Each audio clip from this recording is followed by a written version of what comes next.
বড় বড় কথা বলে, গুন্ডা মোস্তান ফেল হয়ে গেছে, এখন পুলিশকে কাজে লাগাচ্ছে। আমি একটা জিনিস ভেবে পাচ্ছি না, আমি ভাঙড় থানার সহ ক্যালকাটা পুলিশ ভাঙড় সাব ডিভিশনের আমি অধিকর্তাদের উদ্দেশ্যে একটা কথা বলতে চাই। গত কয়েকদিন আগে ভাঙড়ে এক নেতা, তৃণমূলের নেতা কি বলেছে, পুলিশের প্রতি নাকি আর ভরসা নাই, এবার লাঠি সুটায় ধরনের কথা বলেছে। আমি বলে চাই ভাঙড় থানার ওসিআইসি নয়, ভাঙড়ের ডিসি স্যারকে বলবো, আপনি একবার একটা বাঁশি নিয়ে দাঁড়ান, পুলিশ নিরপেক্ষ থাকো, তারপরে বুঝিয়ে দেবে এরা কারা। পারবেন? ডিসি স্যারকে বলছি, আপনার পুলিশকে অপমান করে গেল, যেটা যে জনপ্রতিনিধি অপমান করে গেল, সেই অপমানের বদলা কিভাবে নিতে হবে আশা করবো আপনি বুঝিয়ে দেবেন। কারণ আমরা অত্যাচার সহ্য করার পরেও আমরা পুলিশ জিন্দাবাদ বলি, ক্যালকাটা পুলিশ জিন্দাবাদ বলি, আর আপনারা যাদের হয়ে চাটুকারিতা করেন। ডিসি স্যার না করলেও ওসি স্যারেরা করেন, ওসি স্যার না করলেও বড় বাবু মেজবাবু কারাও করছে।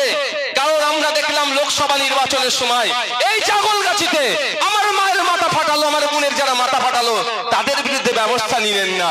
তারপরও ও এসে কি বলে গেল, পুলিশের প্রতি আর ভরসা নাই। সত্যি আমি ভাবি এটাই, পুলিশদের কি খারাপ লাগে না? পুলিশদের কি খারাপ লাগে না যে ওর হয়ে কাজ করছে, আবার ওরাই ওকে গাল দিচ্ছে, বলে যার হয়ে চুরি করি সেই চোর বলে, সেটাও খারাপ লাগে না? হ্যাঁ, এবার আমি বলবো পুলিশ বন্ধুদেরকে একটু ভাবো, নিরপেক্ষতার সাথে কাজ করো, নিরপেক্ষতার সাথে কাজ করো। আমাদের উপরে এত অন্যায় অত্যাচারের পরেও আমরা কি বলি, বলি তো নাকি আমাদের পুলিশ জিন্দাবাদ।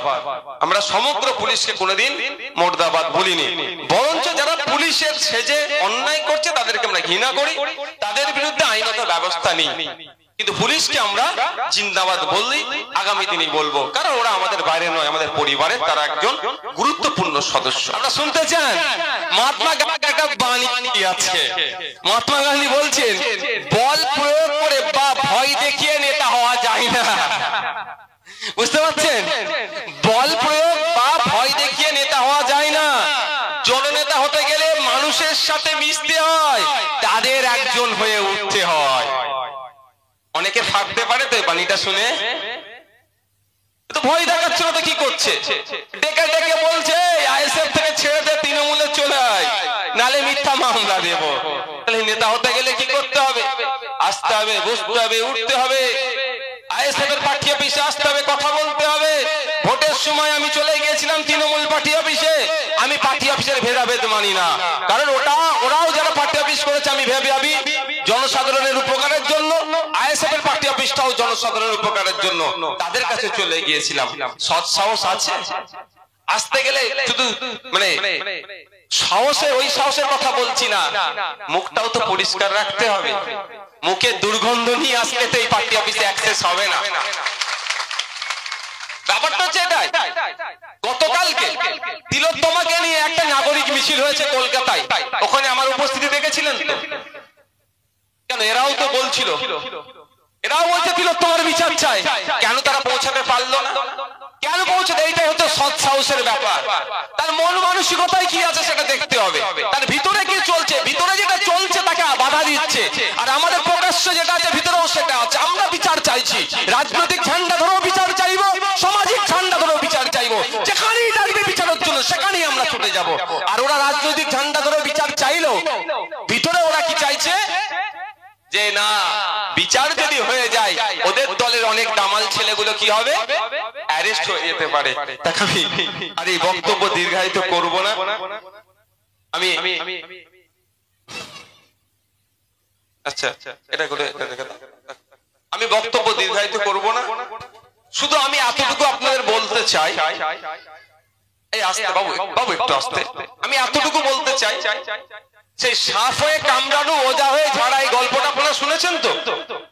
আমি বিধায়ক, বিরোধী দলের, আমার কাজটা কি আগে আপনাদের জানতে হবে। আমার কাজটা হচ্ছে আমার এই নির্বাচনী ক্ষেত্রের যে সমস্যাগুলো আছে সেইগুলো তুলে ধরবো, যেখানে সমস্যা সমাধানের জায়গায় সেখানে পৌঁছানো। এবার আপনারা বলেন ভাইজান আমাদের এখানে ছোট গোয়ালিয়ার ব্রিজ, কাঠের ব্রিজ, তোমাদের থেকে বড়ালির কাঠের ব্রিজ, আরো যে সমস্ত কাঠের ব্রিজ গুলো আছে সেইগুলোর অবস্থা খারাপ, এগুলো কি আপনি জানিয়েছেন যেখানে আইন তৈরি হয়? সেই তথ্য আমার কাছে সব আছে, আপনারা জেনে নেবেন। বলে রাখছি আপনাদের, ছোট গোয়ালিয়ার যে ব্রিজ, ছেলে গোয়ালিয়ার যে ব্রিজটা আছে, 80 লক্ষ টাকা অ্যালটমেন্ট করাতে নওশাদ সিদ্দিকী বাধ্য করেছে বিধানসভাতে। এটা আছে না? পেতে হয়, অনেক অনেক ব্যাপার আছে, সেই বিতর্কে আমি যাব না। ওখানে গায়ে মানে গন্ধ বলবো না, ওখানেও একটা জায়গা আছে, হাত তুললেই হয় না, সুযোগ পাওয়ার দরকার। একবার আপনাদের বিধায়ক মুখ্যমন্ত্রীকে কোশ্চেন করেছিল, এমন কোশ্চেন করেছে ঠেলাই পড়ে বিধায়কদের কোটাতে 10 লক্ষ টাকা করে বাড়িয়ে দিয়েছে কাজের জন্য। বুঝতে পেরেছেন তো কেন এত আমার উপরে রাগ? কই নন্দীগ্রামে গিয়ে তো হই হই করে না শওকত মোল্লা? কই আপনার মাথা ভাঙাতে গিয়ে তো হই হই করে না? আপনার হলদিয়াতে গিয়ে তো হই হই করে না? যেখানে বিজেপিরা জিতে আছে সেই সিটে গিয়ে দেখেছেন এদেরকে হই হই করতে? ওখানে বিড়াল বাচ্চা হয়ে যায়। আর এখানে নওশাদ সিদ্দিকীর কেনে বাঘের বাচ্চা হতে হবে, কারণ নওশাদ সিদ্দিকী তো পিছড়ে বর্গের মানুষের চোখ খুলে দিচ্ছে।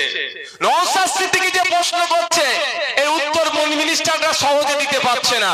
নওশাদ সিদ্দিকী যে কথাগুলো বলছে এটা কথাতে ওরা কাটতে পারছে না, ফলে কি করতে হবে? নওশাদ সিদ্দিকীর বিরুদ্ধে প্রোপাগান্ডা চালাতে হবে। সেই জন্য আমাকে কুলসিত করার চেষ্টা করছে। আমি এদের নিয়ে ভাবি না, কিন্তু এই প্রসঙ্গ তুল্য বলে আজকে বলছি। প্রসঙ্গ তুল্য বললে আজকে বলছি। আজকে সায়নী ঘোষ মহাশয়া এসে অনেক বড় বড় কথা বলছে।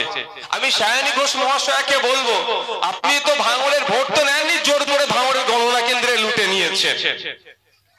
গণনা তো করতে দেয়নি আমাদেরকে, মারধর করে, সে আপনারা ভালো করে জানেন। তারপরেও আপনি এখন এমপি, সার্টিফিকেট আপনার হাতে আছে, আপনি লোকসভাতে গিয়ে ভাঙড়ের কোন মানুষের কথা বলেছেন একটু একটা প্রমাণ দেবেন? আপনারা জানেন কি জানেন না, ঘটকপুকুর কিন্তু রেলের মানচিত্রে আছে, ঘটকপুকুরের লাইন হওয়ার কথা আছে।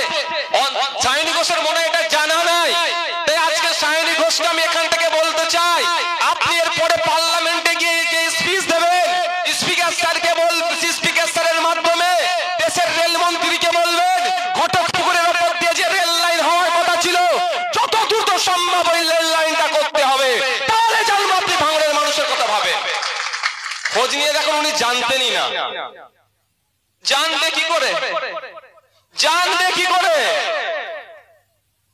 ও তো রিলের জিনিস আর রিয়েল লাইফে আসছে। রিলে থাকার কথাও রিয়েলে আসছে, যে জানবে কি করে। বন্ধুগণ, আজকের এই মহান দিনে আর এক মহান ব্যক্তির জন্ম হয়েছিল।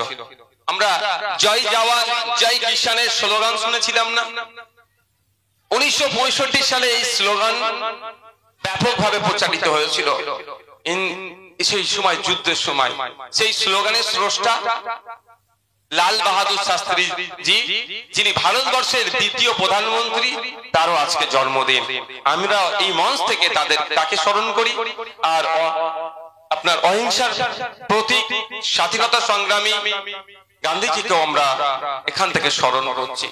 মহাত্মা গান্ধী নামে আমরা জানি, এই মহাত্মা শব্দটি সংস্কৃত শব্দ, এর যে বিশ্লেষণ করলে অনেকটা যাবে। 1914 সালে দক্ষিণ আফ্রিকাতে এই মহাত্মার বেশি গুণগান হয়েছিল, পরবর্তীতে সারা পৃথিবীতে ছড়িয়ে পড়েছিল। তাই আমি আপনাদের বলবো, মহাত্মা গান্ধীর একটা বাণী আপনাদেরকে শোনাতে চাই। এই বাণীটা শুনলে অনেক তোলাবাজি নেতার কিন্তু গায়ে লাগতে পারে। এটা বলবো, কারা শুনতে চান হাত তুলুন তো।